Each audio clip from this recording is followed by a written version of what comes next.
to me!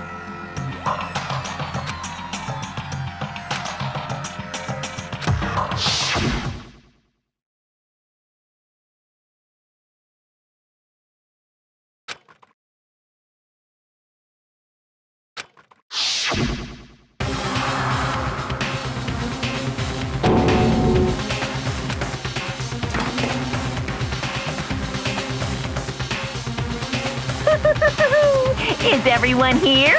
Okay then.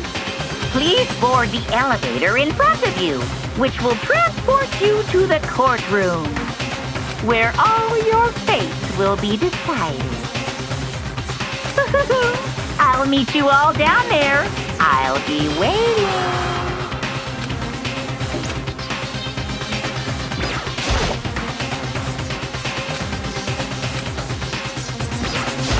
Got it!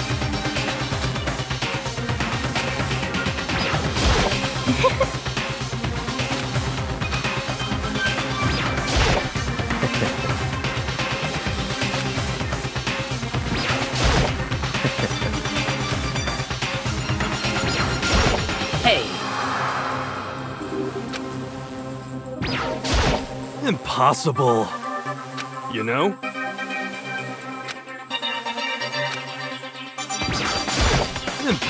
You know? What? What? What the heck?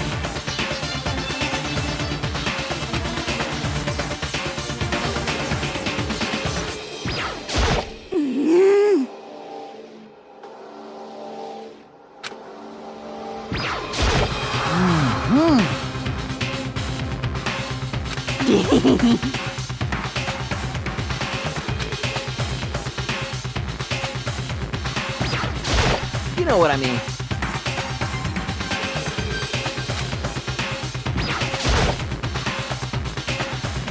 Well then. Yes, indeed. Hey. Makoto.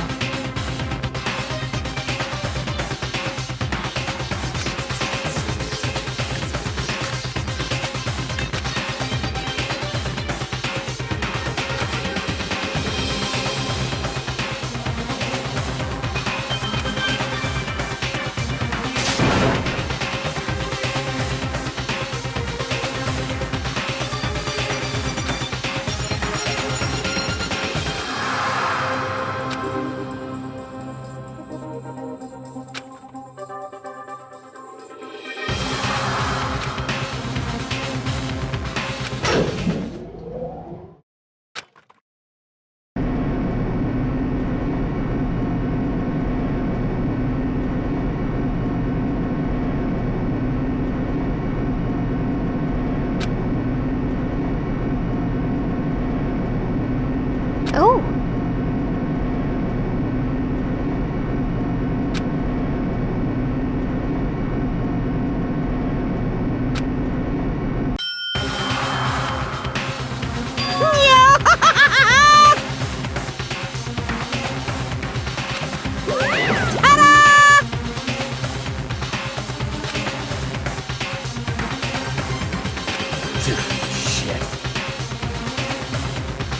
Well now.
Let's begin with a basic explanation of the class trial. So, your votes will determine the results.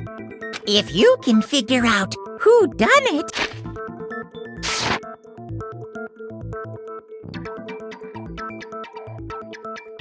then I'll punish everyone besides the blackened, and the one that deceived everyone else will graduate.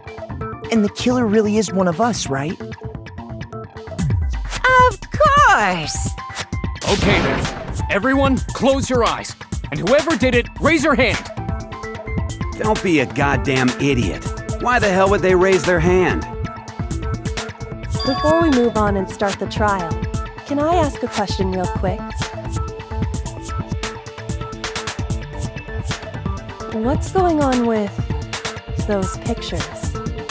I'd feel awful if they got left out just because they died.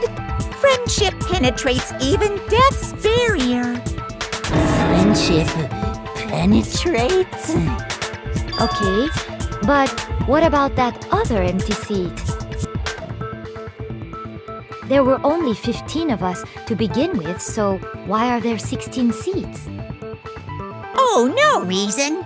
It's just that our little courtroom here can technically fit up to 16 people. Okay, that about does it for the preamble. Get ready to get started. First up is the case summary. Now, let the class trial begin.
I assert that the one who was murdered was Miss Sayaka Maizono!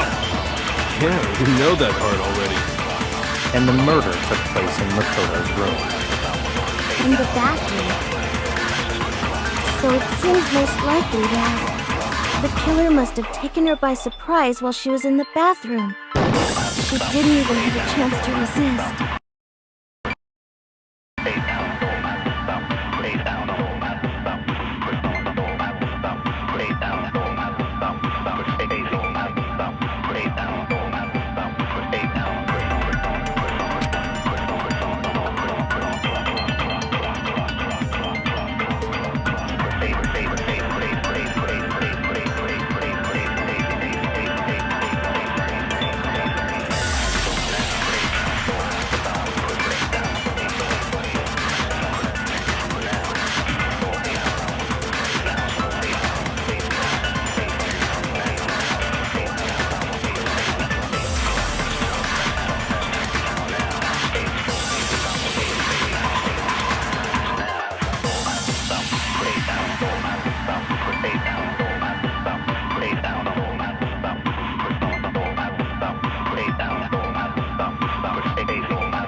I assert that the one who was murdered was Miss Sayaka Misono!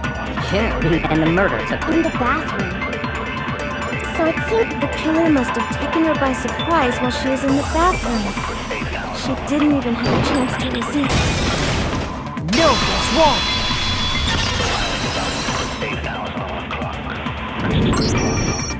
Just a second, Chihiro.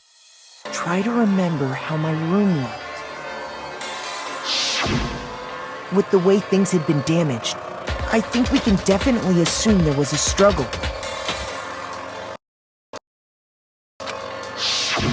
A struggle? Between who and who? Between Sayaka and the killer, of course.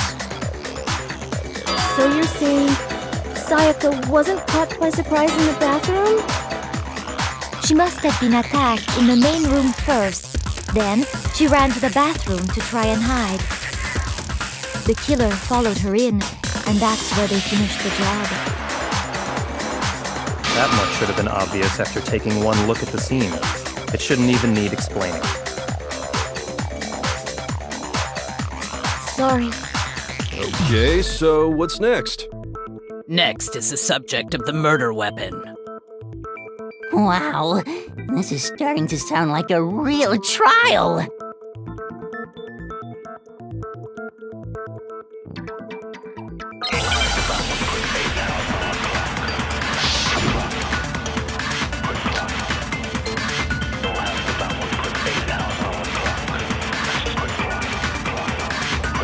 So what was used to kill her? There was some kind of sharp object thrust into her stomach. Without a doubt, that is the murder weapon! So the killer used some random knife they had. No, that's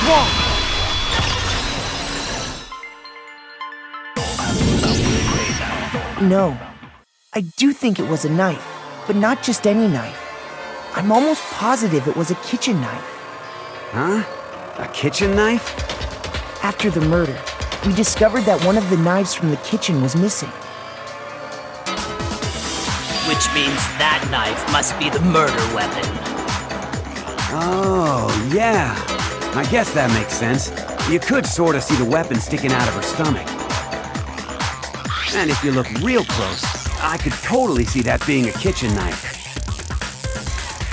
Okay, so the murder weapon was a kitchen knife, but where does that get us? I mean, we all know Makoto killed her, right? That's right. Makoto's room was the scene of the crime. What more proof do you need? Hold on a second! Let's draw our conclusions after we've presented our arguments. Otherwise, what's the point of the trial? Well, we can talk all we want. It's not going to change that conclusion. I don't think that's true at all. I'm sure if we keep at it, something new will reveal itself. You really believe that?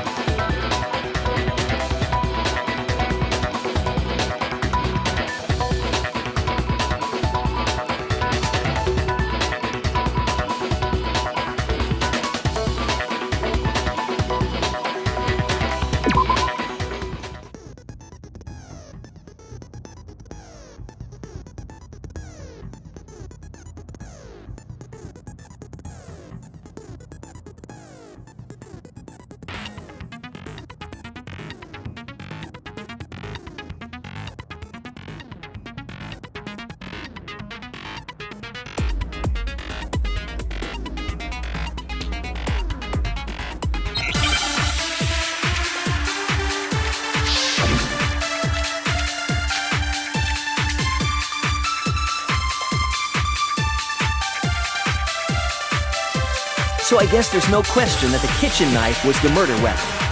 But where does that get us? Makoto must have taken it from the kitchen, right? He did it in secret when nobody was in the dining hall. And then he went and stabbed Sayaka with it. So we really... We've reached the end.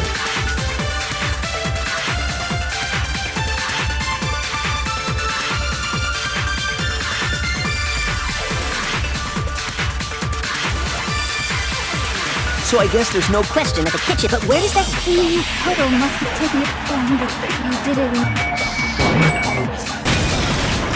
No, it's wrong.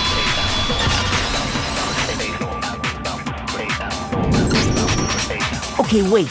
Hold on. I didn't take the knife from the kitchen. Next, you're gonna say you're not the killer, right? Go ahead and say it all you want. Well, what if I have a witness? What do you think, Hina? Huh? Remember what you were telling me earlier?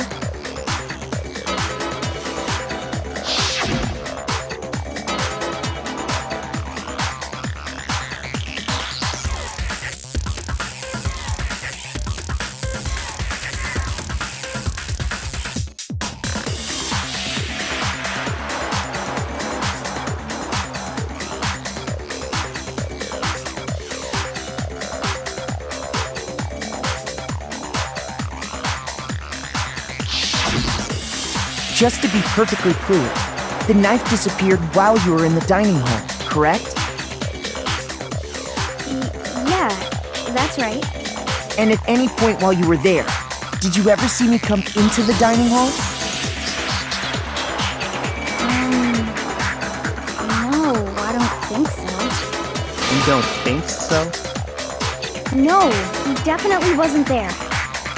The knife disappeared while Hina was in the dining hall, but I wasn't there the entire time. In other words, there's no way I could have taken the knife. Okay, then what about this? What if the idiot swimmer girl and Makoto are in on it together, and lying to protect each other? Idiot swimmer girl? Oh, and more importantly, why would I get involved in something like that? Speaking of which, I'd like to ask the bear, if there is an accomplice, do they also become blackened? So you ask, and so I shall answer. Each murder is allowed to have an accomplice, but only the one who does the killing will get to graduate. So in other words, two people can work together, but one of them has no chance of profiting from it. Then there's no way anyone would work together, right? But what if they did work together, and they just didn't know about the rule? Good grief! Enough already! No, okay? There are no accomplices in this case! Oops! Did I say that out loud? Anyway, I didn't go to the dining hall, and I didn't take the knife. So I'm not the killer. Okay, so then, who did take the knife? Hina seems the obvious candidate. After all, she just said she was in the dining hall. No way! I swear it wasn't me! Sure, but can you or anyone else prove that? I can. That's right!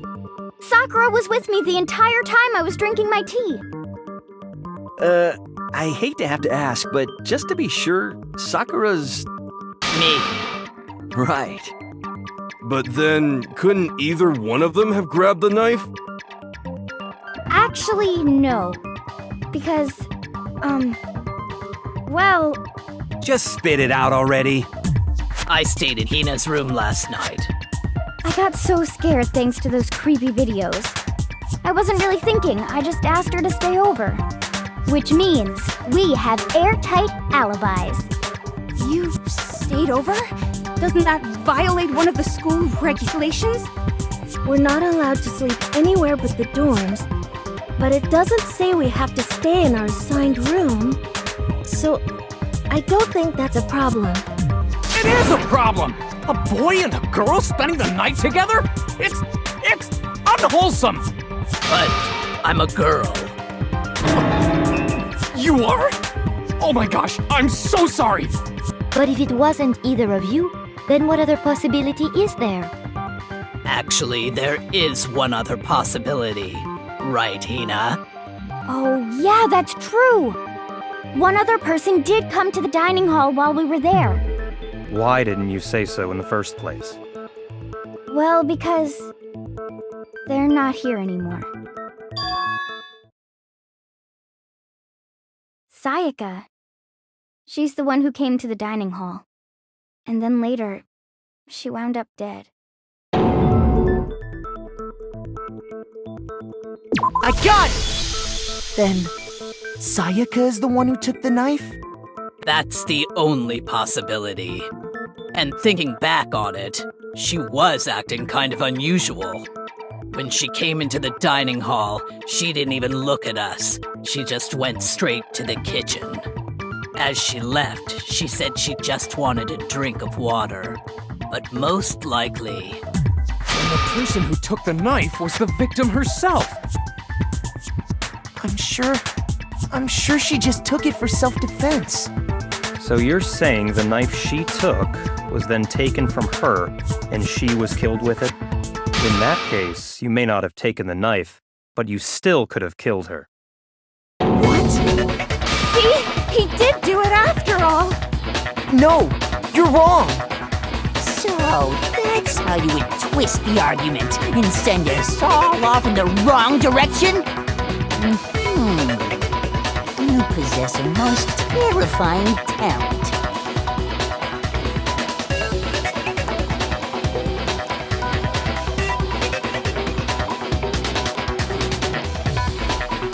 Hold on. It's still too early to decide conclusively that Makoto is the killer, wouldn't you say? Because you see, if the room did belong to the killer, then they did something most bewildering. And until we unravel that little mystery, you simply can't declare that he's the killer. Bewildering? What the hell are you talking about? Something was missing from the scene of the crime that by all rights should have been there.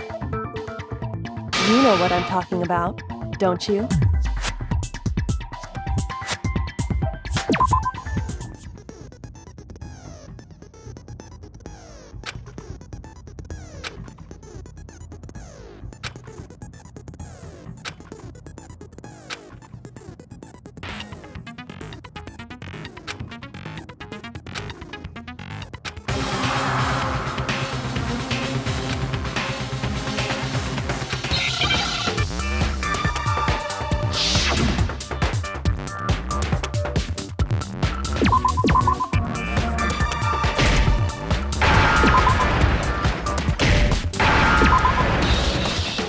Now I understand! That's right! There wasn't a single hair on the floor!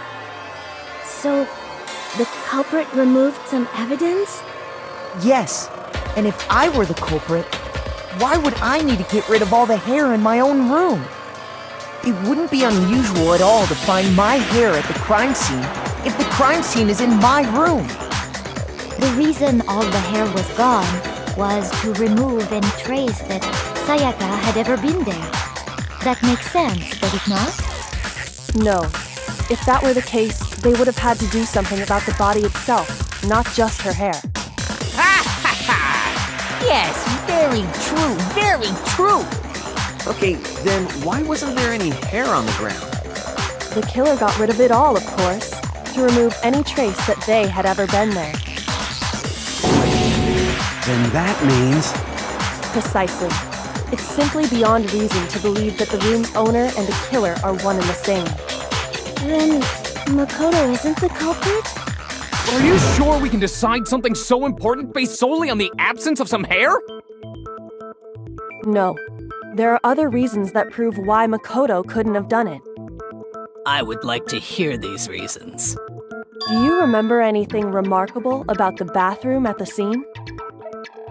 Sayaka was attacked in the main room first, then fled into the bathroom, right?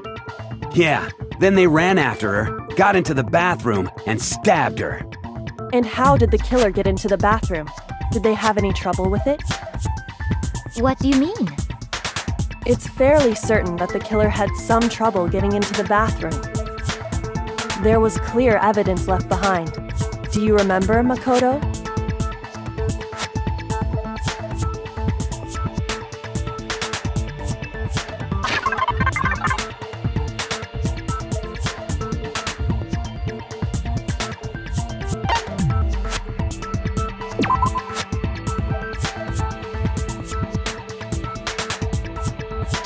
I got it! evidence that the killer had trouble getting into the bathroom. You're talking about the doorknob, right? Huh? The doorknob? What doorknob? The doorknob for my bathroom. It was completely broken. See how the top part was unscrewed? And the doorknob's about ready to fall off? Oh yeah, true. But what does it mean? In trying to bypass the lock, they ended up nearly removing the entire doorknob. This is another most bewildering act for the room's owner. It proves Makoto is beyond suspicion. So what? You're saying he wouldn't break the door in his own room? But if the only choice you have is to break it, you break it. There's nothing bewildering about it. You still don't see? Okay then. Let's take another look at how the incident unfolded. Hopefully that will help you understand.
The incident took place in Makoto's room. Sayaka was first attacked in the main room. She then fled into the bathroom. Then the killer ran after her, and they got into the bathroom. At that point, the killer had to try and bust out. Because Sayaka had locked him. No, it's wrong! The reason my bathroom didn't open wasn't because it was locked. After all, the girls' rooms are the only ones with locking bathrooms, right? Yes. Yes. Now that you mention it, that is true. Then why didn't your bathroom door open?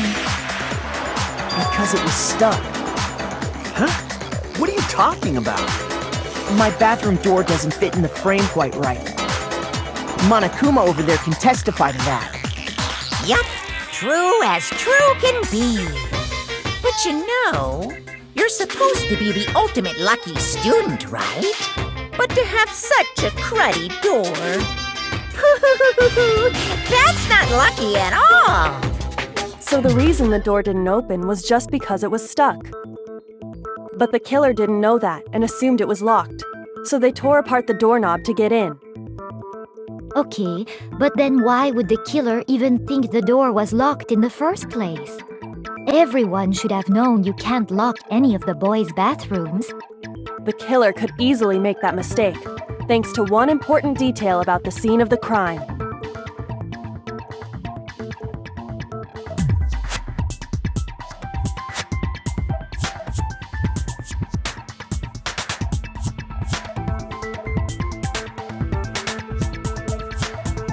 I got it! The killer must not have realized that it was my room. What? Are you saying the culprit didn't even know where he was? That's inconceivable! And yet, he's absolutely right. Say what? Well, to be more specific, what the killer didn't know was that Makoto and Sayaka had switched rooms, which is what led to the misunderstanding about the bathroom. If Sayaka had been in her own room, then there would have been a lock on the door, and they would have had to break through! So they had no idea how unnecessary their actions were. Ultimately, we can't know if it came open by force or simply by accident. But the killer must have been considerably confused, with no idea how they actually got the door opened. Regardless, it was a pointless act. Wasting time trying to break down a door that wasn't locked is definitely something I wouldn't do, since I would have known exactly why it wasn't opening, right? That is a definite possibility. So the killer would have to be someone who didn't know they'd switched rooms? Then Makoto couldn't have done it. Okay, then who did do it? I'm sorry, but I give up! Quit without saving! But what happens if we can't decide on who we think did it? Well then, why don't we just vote right now? Majority rules! Majority rules? You really think that's a good idea? Yeah, our necks are on the line here. Someone seriously needs to do something. For serious. Does no one have any other thoughts or questions? It does not matter how trivial they may seem.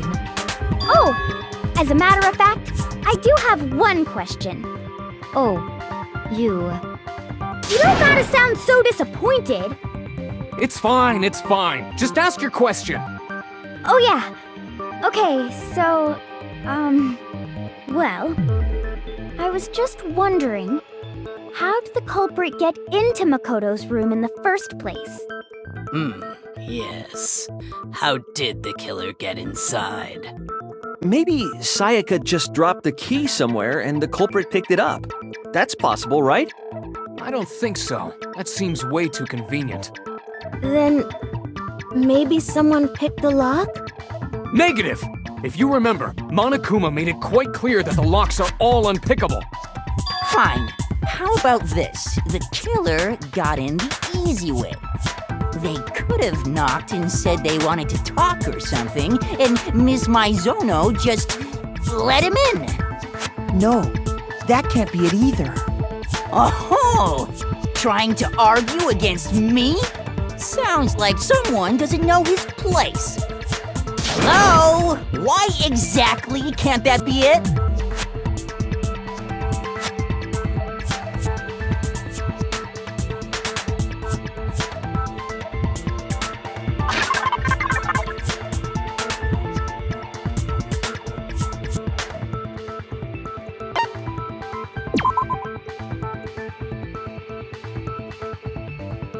I got it!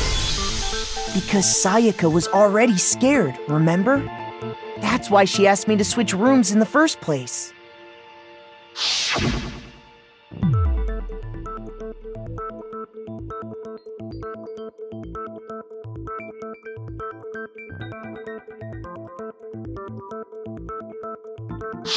Knowing what she'd been through, I just can't believe she would have opened the door for anyone. What if her being scared was a lie? Huh? Well, what the hell is that supposed to mean? Why would she lie about something like that? I know you don't want to consider it, but look at this and tell me. Can you still deny the possibility?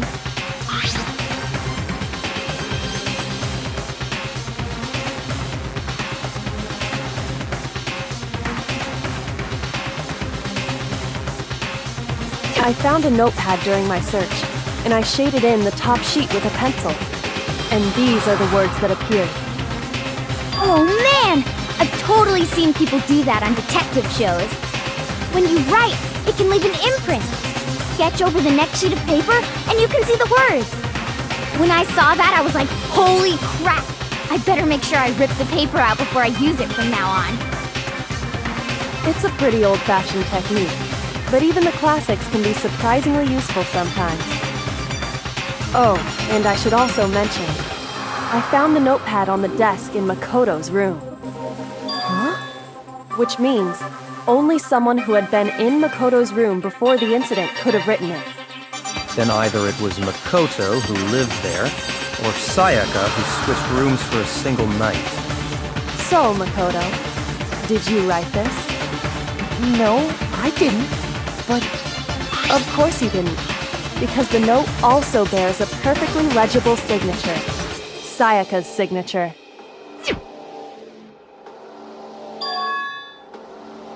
But why? Why would she write that? The note was likely her way of getting in touch with a certain someone. She must have slid it under their door to let them know she wanted to meet with them in secret. you got an invitation like that from the ultimate pop sensation, what young man could resist? Of course, I'm only into 2D, so it wouldn't have any effect on me. But can we be sure anyone even got this note? And honestly, even if they did, I do not think they are at all involved in what happened. Huh? What makes you say that? Would you like to hear what I have to say? Very well then, pay attention.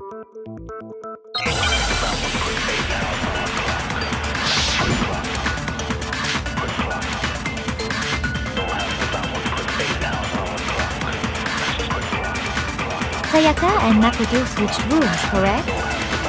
But in the note, the place they were asked to come to, it specifically says, my room. I see.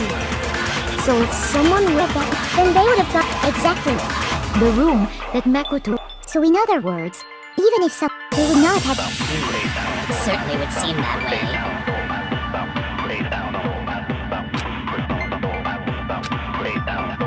Sayaka and Makoto switched, but in the note, it specifically said, I see. But then they would have gone to Sayaka's... Exactly. No, it's wrong.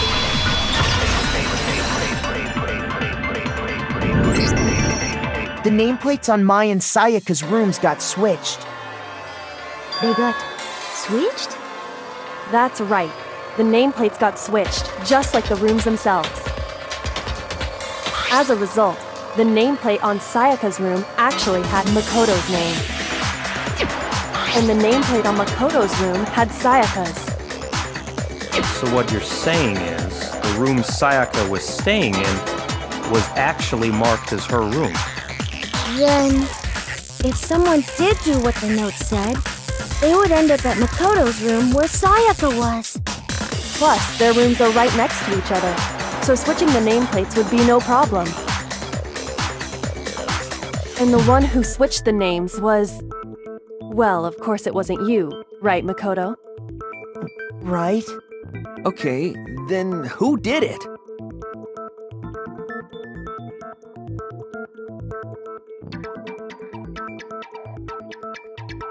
I got it! Me and Sayaka were the only ones who ever knew about us switching rooms.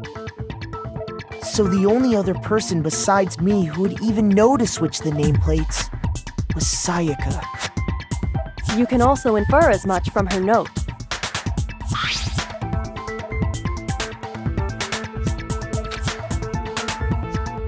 She specifically tells the reader to check the nameplate. She would only have written that if she knew the nameplates had been switched. But why would she switch them in the first place? She wanted someone to come to the room she was in, and also hide the fact that it was Makoto's room. What? Inviting someone to your room, but not telling them you'd switched rooms. Why would anyone do that?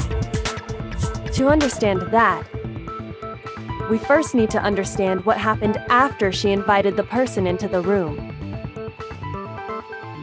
That's where the answer lies. What happened then was probably whoever she invited over came in and attacked her. We figured it out! We know who did it! Whoever she invited over is the culprit! But we still don't know who it is, you goddamn idiot! Sayaka fought with her killer there in the room, yes? Perhaps the answer to our previous question lies in that initial struggle. Yes, I think you're right. Then... we just have to figure out what happened during the fight, right? That reminds me. There was a replica sword at the murder scene. Was that perhaps used during the fight? Oh yeah. What's the deal with that sword? Sayaka suggested I should hold on to it. I thought it might come in handy if I had to defend myself. It seems pretty likely that the killer used it to break Sayaka's right wrist. How the hell could you possibly know that's what broke her wrist?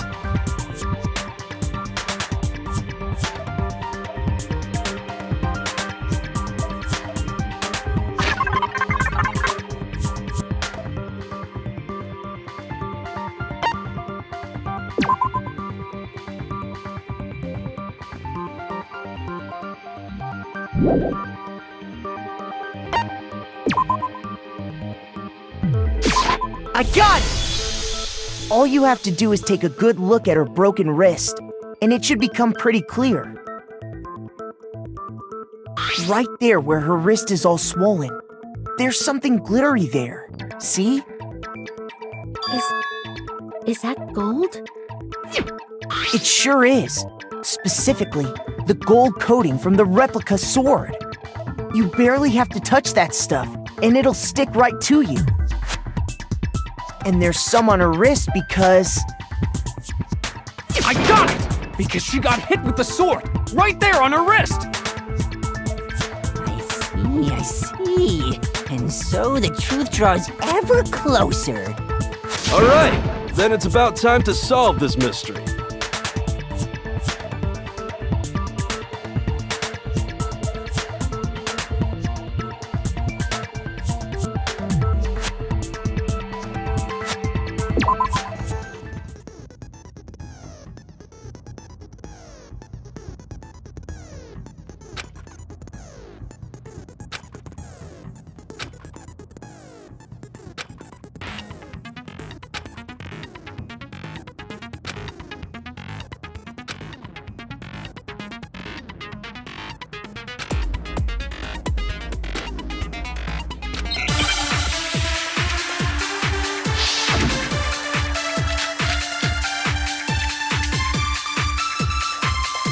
When the fighting broke out,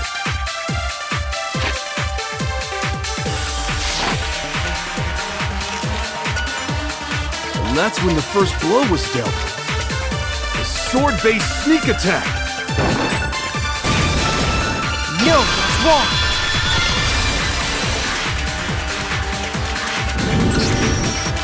Actually, no. I don't think the fight started with the sword. Why not? Because the sword's sheath had been scratched. See? There's a gash in it. Like someone cut into it with something sharp. Something sharp? You mean like the kitchen knife? That was the only sharp thing found at the scene. Stop jumping ahead! Slow down and explain it so I get what the hell's going on. If the sword was used first, there wouldn't be any explanation for the scratch on the sheath. If you were going to attack with the sword, you'd take it out of the sheath first, right? That's true. With the sheath on, it'd be heavy and bulky and useless as shit. Okay, so how did the sheath get damaged? If they got attacked with the kitchen knife, maybe they grabbed the sword as a defensive impulse. In that situation, there wouldn't be any time to actually unsheath the sword. So you're saying the sword was initially used to defend against an attack from the knife? Which means whoever had the kitchen knife was the one who attacked first. I think I get it! So here's how it all played out. The culprit came in, found the kitchen knife hidden there somewhere. Then they took the knife and attacked Sayaka before she knew what was happening. So she grabbed the sword to defend herself, but then the culprit took that from her too.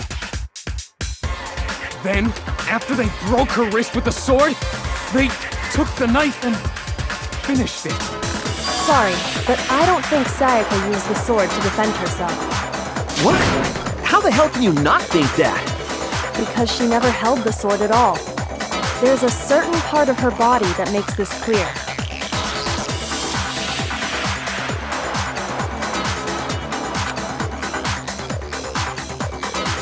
I got it! You're talking about her palms, right? The palms of her hands were perfectly clean, so I don't think she ever picked up the sword. How can you know that just by looking at her palms? Like I said before, the gold coating on that sword comes right off. All you have to do is touch it. In fact, if you look, you'll notice that a lot of the gold, it's safe to assume, that's because whoever used the sword got some of it on their hands. There's really no way she could have picked it up and come away completely clean. Maybe she washed her hands after she escaped into the bathroom. sorry, but I don't think so. Why do you say that? Is it because you think I'm ugly? No, that's not it at all.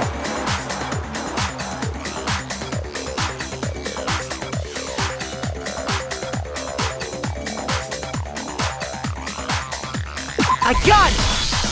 According to the Monokuma file, Sayaka's time of death was around 1:30 a.m. In other words, at nighttime.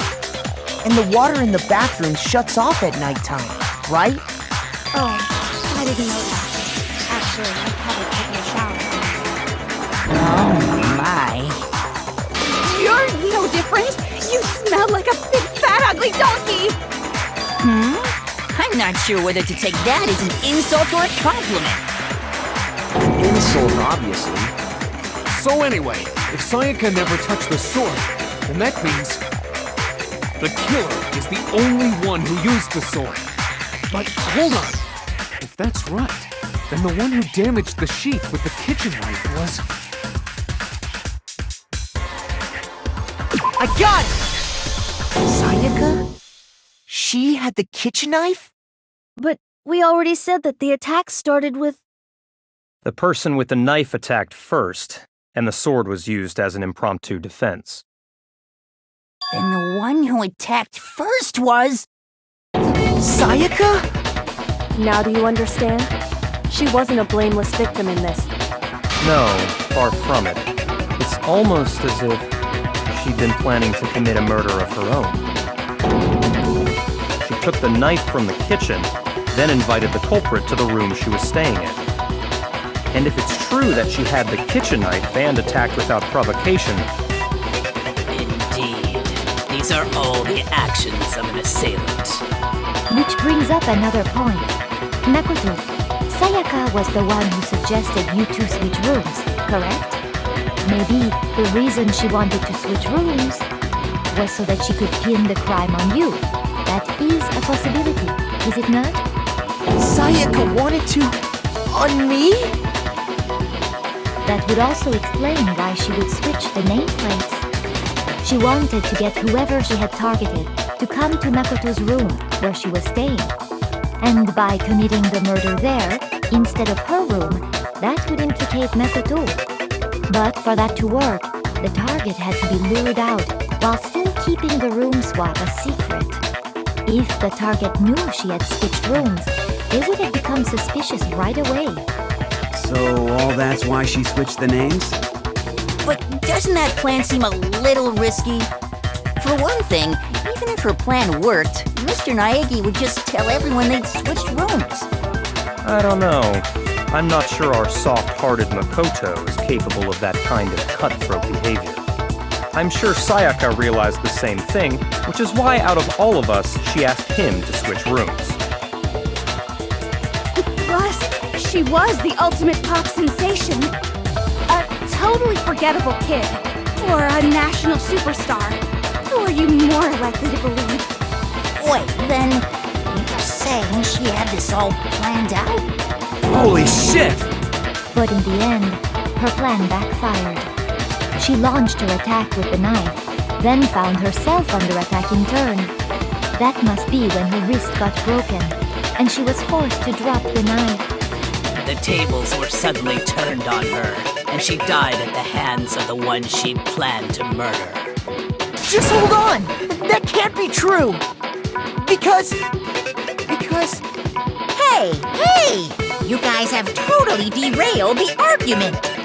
You're being super boring right now. Come on, hurry up and decide who did it! Wouldn't it be awful if I had to punish you all just because you ran out of time? Oh yeah, we gotta decide who we think did it. Makoto, right now you just need to concentrate on figuring out the answer to this mystery. If we can't uncover who murdered Sayaka, it's over for all of us.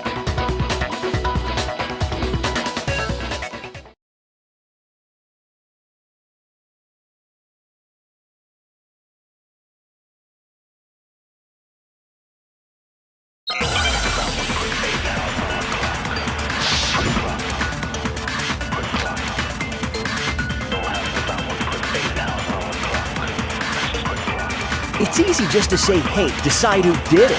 But there just aren't any more clues, right? Very well. Then let's review all the clues we found up to this point one more time. Doc,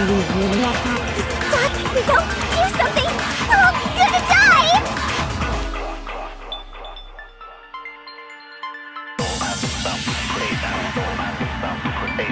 It's easy just to say, hey, decide who, but there just aren't any more. No, it's wrong. There still might be one clue left. Sayaka's dying message. Dining? Wait, what did you say? The dying message. She wrote something on the wall behind her, remember? 11037. Written in her own blood. There must be a clue about the killer hidden in there. Well, before we get too far into that, I need to ask, can we really be sure that Sayaka is the one who wrote it?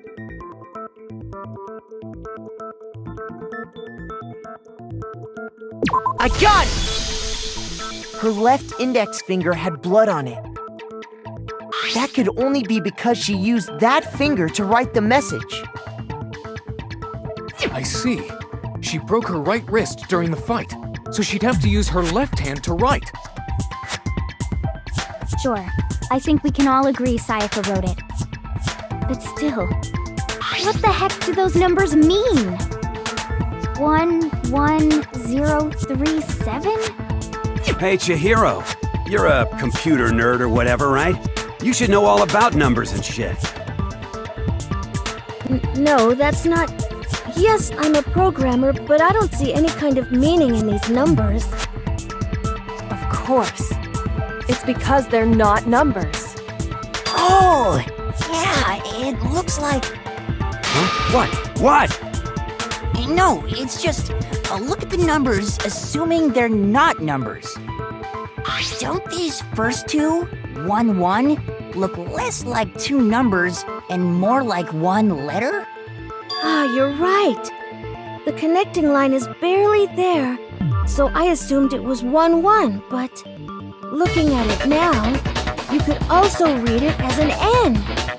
Whoa, you might have finally just said something worth a shit. Our little girly cells are really getting excited now. But even if that really is an N037, doesn't make any more sense than before.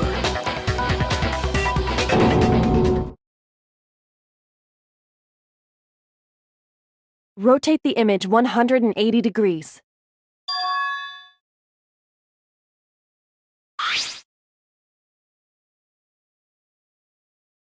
Oh my god.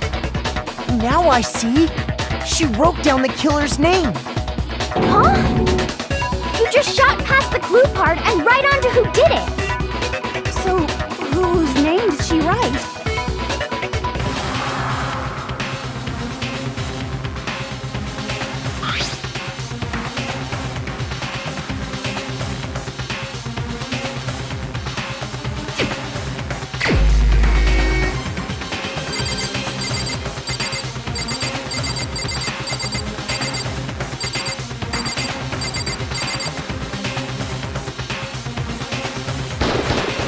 Here's my answer. The key to solving this mystery was simply to rotate the writing 180 degrees. If you turn the message around, it becomes the letters L-E-O-N. L-E-O-N, or more accurately, Leon. What the hell are you talking about?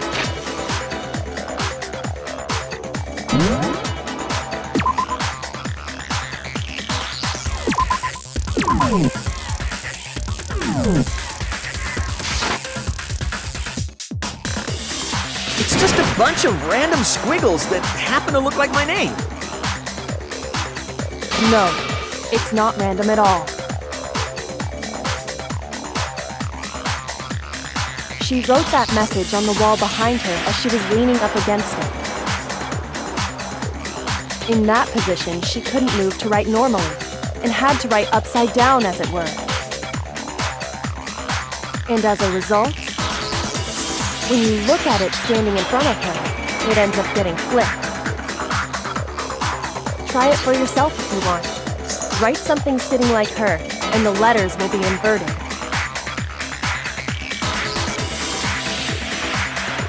That sounds like one hell of a stretch to me. I'm the killer? You can't just go and say shit like that. If you're not the killer, then why did you try to destroy the evidence? Huh? You know what I'm talking about, right, Makoto? The evidence Leon tried to get rid of?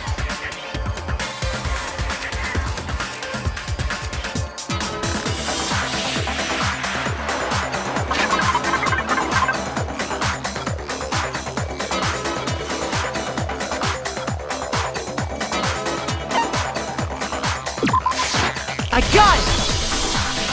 You mean the burnt shirt piece I found laying on the ground by the incinerator, right? As the killer stabbed Sayaka, they must have gotten some of her blood on them. And to dispose of the shirt covered in the victim's blood, they threw it into the incinerator. But one piece burned off and got left behind. And the killer didn't notice. If they had, they most certainly would have panicked. Isn't that right, Leon? But is one scrap of fabric enough to conclude that Leon is guilty?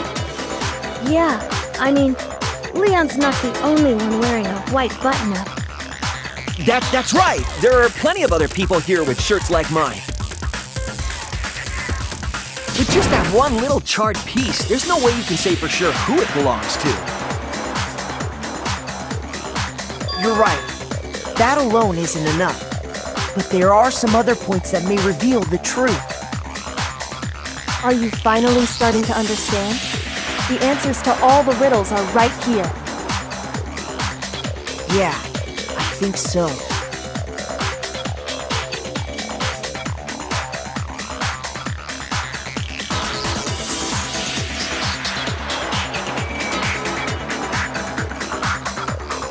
I got it! If you look closely at how the shirt was disposed of, we should be able to figure out who the killer is. Oh yeah, that's a good point. I think I know what you're gonna say. You can't reach the incinerator without opening the gate in front of the trash room, right? And obviously, you wouldn't be able to hit the switch to turn it on either. You need the key to get in, and the one with the key was the person on cleaning duty. So the killer had to be whoever was in charge of taking care of the trash, right? Interesting.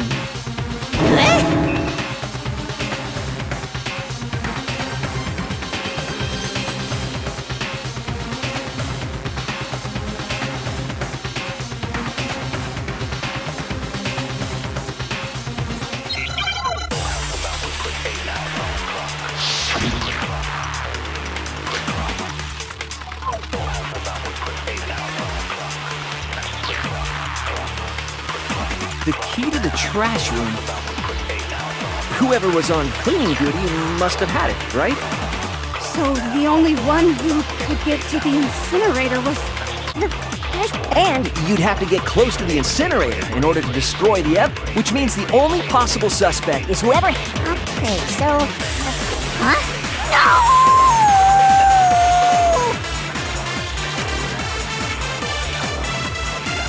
The key to the trash room. Whoever was on clean. So the only one... And you'd have to get... No, it's wrong.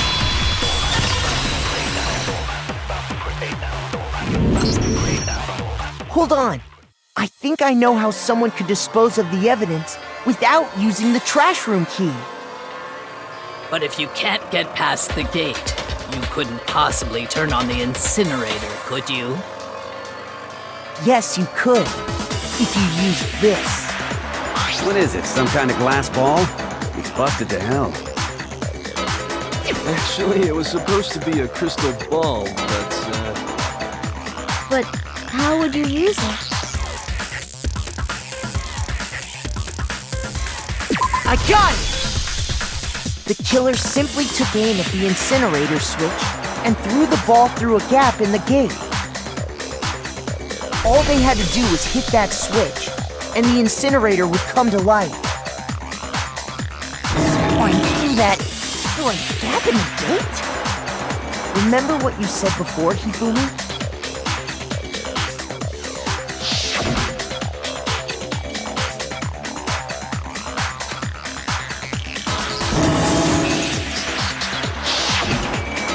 Hifumi had the key, so the only way the incinerator could have been turned on without his knowledge was because the killer was able to hit the switch without opening the gate. Once they got the incinerator going, all they had to do was ball up the shirt and toss it in. Hey, come on! What the hell is this? All you have to do is look at the scene to know that the killer never actually went inside the trash room. The shards of broken glass, the incinerator left on cleaning duty, the evidence would have been taken care of much more thoroughly. Wait, no, just hold on. But the distance from the gate to the incinerator has to be at least 30 feet, right? The pinpoint accuracy you'd need to throw a glass ball that far and hit something that small. Could someone really do that? That's right! There's no way! It'd be impossible! Difficult, absolutely. Impossible? I don't think so. Because the killer is... I got it! Because the killer is the ultimate baseball star. Isn't that right, Leon? Do you have any idea how stupid you sound right now? A target 30 feet away would surely be little challenge for the ultimate baseball star. You can't be serious. I'm not the killer! These goddamn shepherd brains have got it all wrong, I'm telling you! You still won't admit it? Okay then. Makoto, go ahead and review the incident one more time to make his crime perfectly clear. And with that, we can end this. Listen to me! What the hell do you mean, end this?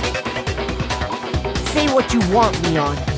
But all the questions have been answered, and the truth has been revealed. Now here's what happened.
I'd better take one more look back at the case from the beginning.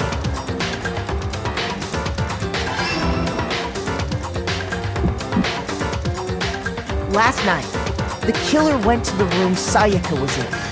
In other words, my room. From what we can tell, Sayaka invited that person there intending to kill them. She attacked them with the knife she'd taken from the kitchen earlier.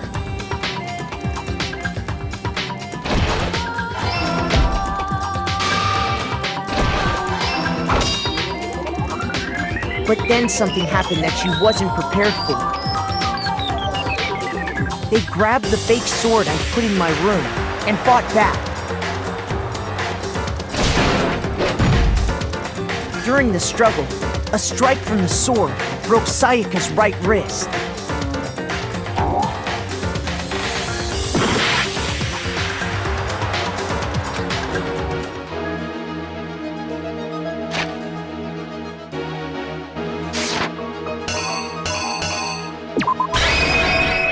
Here's exactly what happened. During the struggle, a strike from the sword. And that's when she lost her grip on the kitchen knife. Finding herself cornered, Sayaka panicked and ran into the bathroom.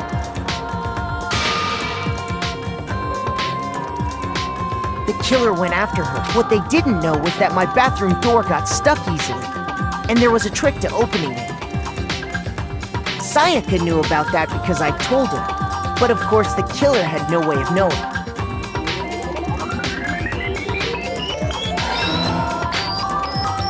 So instead, the killer forced the door open, took the kitchen knife,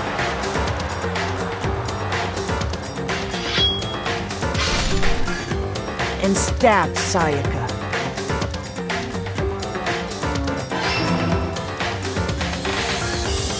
But with what strength she had remaining, Sayaka left a dying message. To keep the killer from noticing, she wrote it on the wall behind her.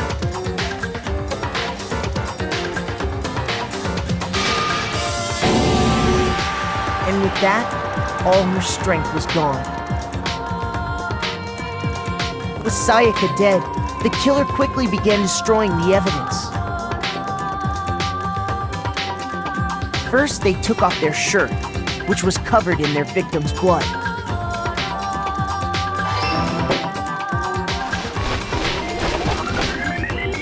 Then they took the lint roller in my room and cleaned up the entire area. They wanted to make sure they got rid of any trace they'd ever been there.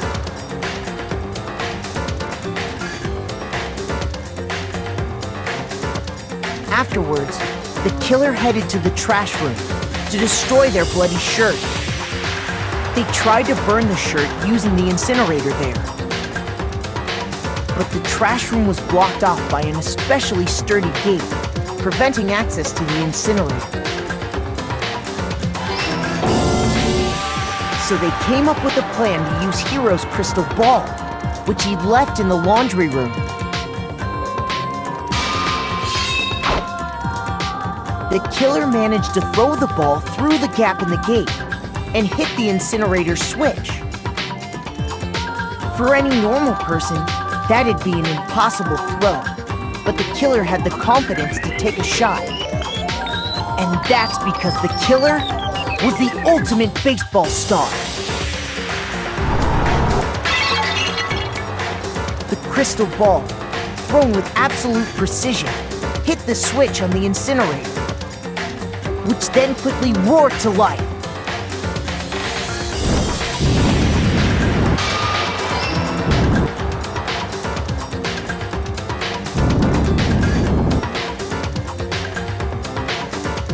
Having destroyed the final piece of evidence, they left the area with, I imagine, a sigh of relief. But there was one thing they missed.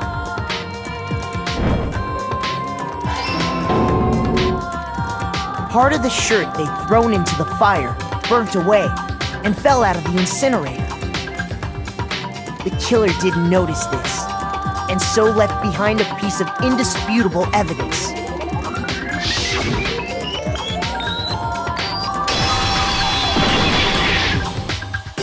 Isn't that right, Leon?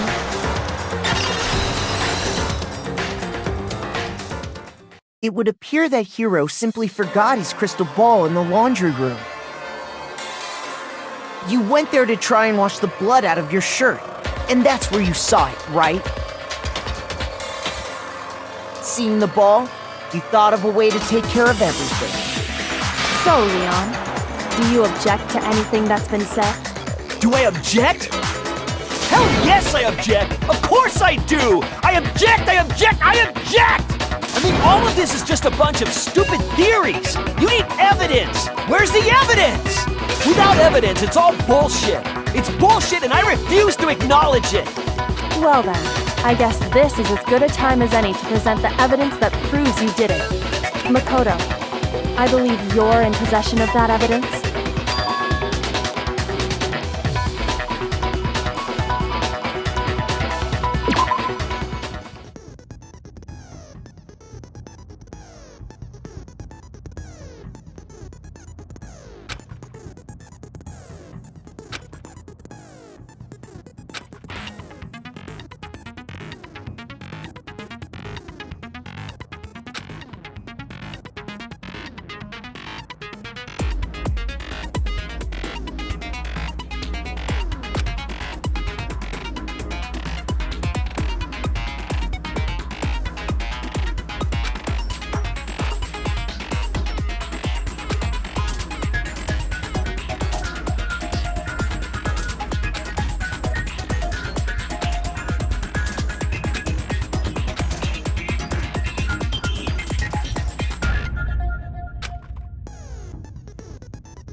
When the killer removed the screws from the doorknob. Instead, they must have used something that belonged to them. I refuse to acknowledge you! You're stupid! Stupid, stupid, stupid! Stupid, stupid, stupid, stupid, stupid, stupid!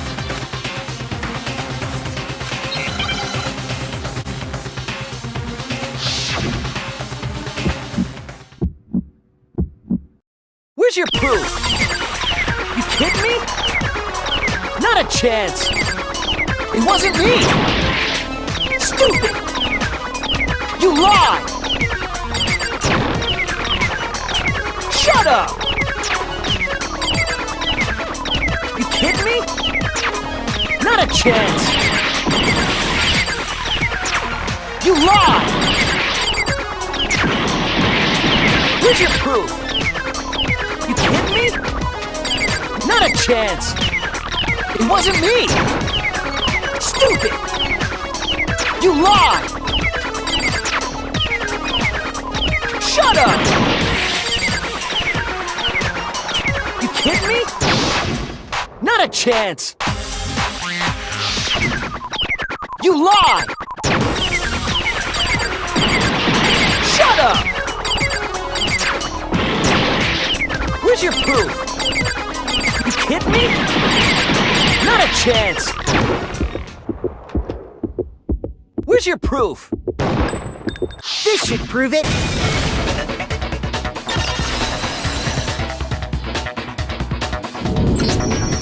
The screws on the bathroom doorknob were removed. I wonder what kind of tool the killer used to remove them. I mean, it had to be a screwdriver, right? Oh yeah, I'm pretty sure the toolkits we got each had one inside. And that must be what he used! There aren't any other tools anywhere! But the toolkit in my room had clearly never been used. That's because the culprit didn't know it was your room. They thought they were in Sayaka's room. Only the boys got toolkits, so the killer naturally assumed there wouldn't be one in there. Okay, then whose toolkit did the killer use? Stupid, stupid, stupid! It had to be their very own toolkit. Stupid, stupid, stupid, stupid, stupid! Leon, would you mind showing us your toolkit? If I'm right about this, then the screwdriver will show some evidence of being used. Stupid, stupid, stupid! Huh? And if you say you used it for something else, you'll have to explain exactly when, where, and why. And let me say this right now. I lost it isn't an excuse at this point. Stupid. Stupid.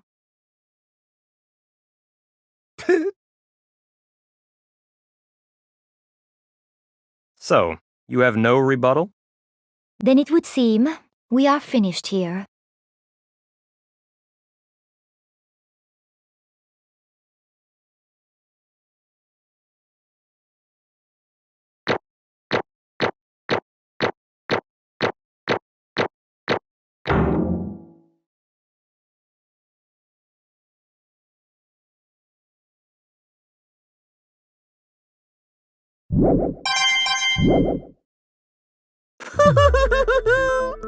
Looks like you've reached your verdict. Then are we ready to cast our votes? You all have a lever in front of you. Use it to make your selection. Oh, just to remind you all, make triple sure you vote for someone. You wouldn't want to be punished for something so minor, right? Okay, then let's get excited! Who will be chosen as the Blackened? Will you make the right choice or the dreadfully wrong one? What's it gonna be? What's it gonna be?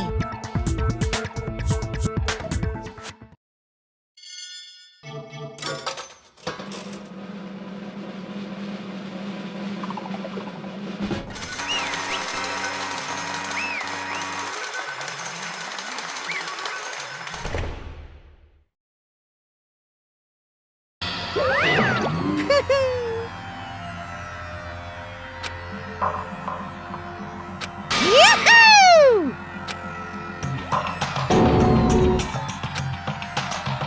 Huh? Hey, hold on.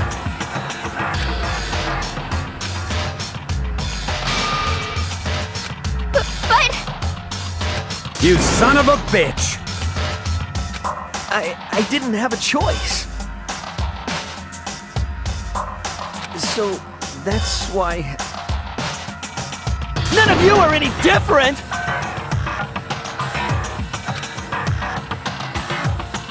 I was just... Hey, come on!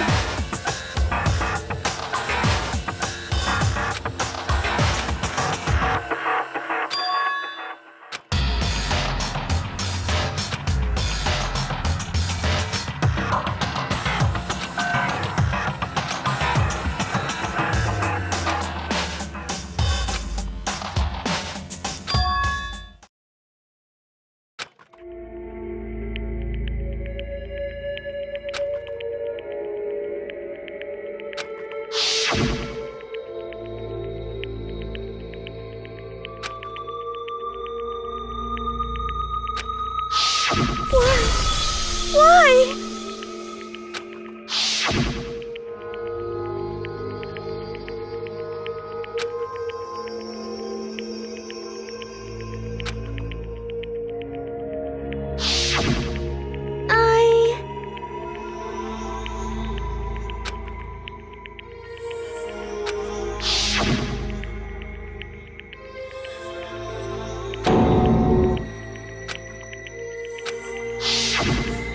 No matter what happens, please always be there for me. I need you on my side.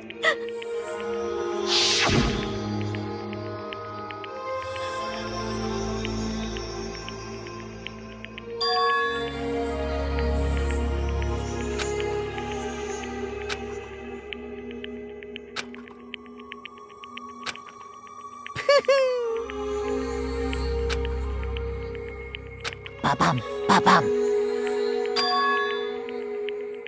Phew!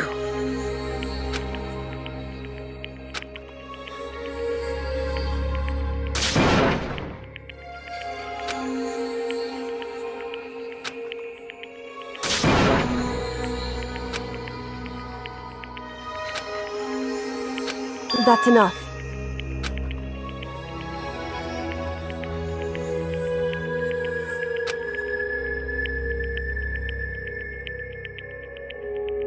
Calm down. Ba-bum, ba-bum. Yes, indeed.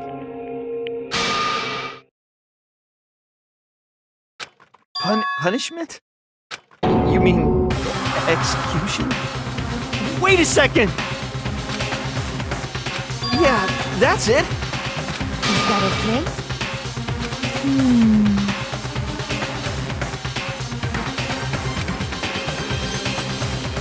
Do you understand? So, that's... Oh!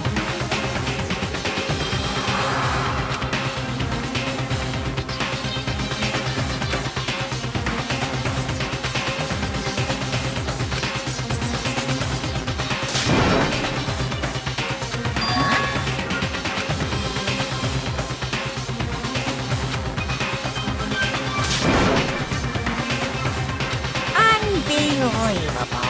Hey,